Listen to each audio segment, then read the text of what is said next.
منزل سے آگے بڑھ کر منزل تلاش کر، منزل سے آگے بڑھ کر منزل تلاش کر، مل جائے تجھ کو دریا تو سمندر تلاش کر۔ قابل عزت جناب ہیڈ ماسٹر صاحب، اساتذہ اکرام، میرے پیارے بہنوں اور بھائیوں، میں آپ کے سامنے آج کے دن یعنی اینول ڈے پر روشنی ڈالنا چاہتی ہوں۔ آج مجھے جس موضوع پر لفظ کشائی کرنے کا موقع ملا ہے وہ اس دن کے متعلق ہے جب تمام طلباء کو ان کی سال بھر کی محنت یا پھر شراکتوں کے نتائج کا سامنا ہوتا ہے۔ جی، میں بات کر رہی ہوں ہمارے سالانہ نتائج کا اعلان ہونے والے دن کی، جب کچھ طلباء تو نہایت اکڑ کر اپنے نتائج اپنے والدین کو دکھاتے ہیں، کچھ بے شرمی کا مظاہرہ کرتے ہیں، جبکہ بہت سے طلباء شرمندہ اور اداس بھی نظر آتے ہیں۔ جناب اعلیٰ، یہ بھی المیہ ہے کہ ہمارے نتائج کا اعلان طلباء کی ذہنیت کو مد نظر رکھ کر نہیں بلکہ ان کے یاد کرنے کی صلاحیت کو مد نظر رکھ کر کیا جاتا ہے۔ وہی استاذہ بچوں کو سارا سال پڑھاتے ہیں، وہی امتحان لیتے ہیں اور وہی استاذہ طلباء میں درجات تقسیم کر دیتے ہیں، اور کچھ طلباء تو ٹیوشن بھی انہی استاذہ سے پڑھتے ہیں، اور پھر نتائج آنے کے بعد مزہ تو تب آتا ہے تو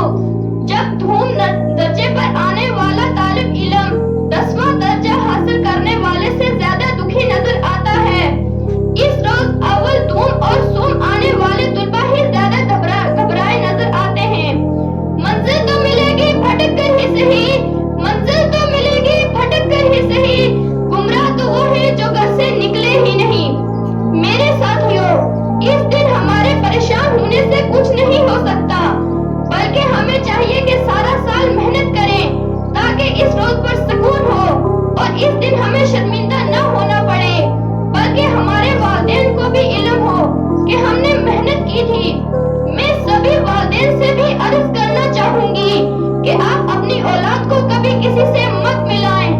آپ کی اولاد اگر محنت کر رہی ہے تو یہی ان کی اور آپ کی کامیابی ہے، اس لیے محنت پر دھیان دینا چاہیے بلکہ نمبروں پر نہیں، یہی ہماری جیت ہے۔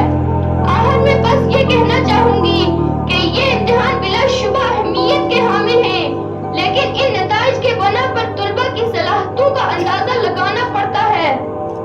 اور پھر طلباء کو ڈانٹنا، ان کے ہنر کو نہ ماننا طلباء کے ساتھ زیادتی ہے۔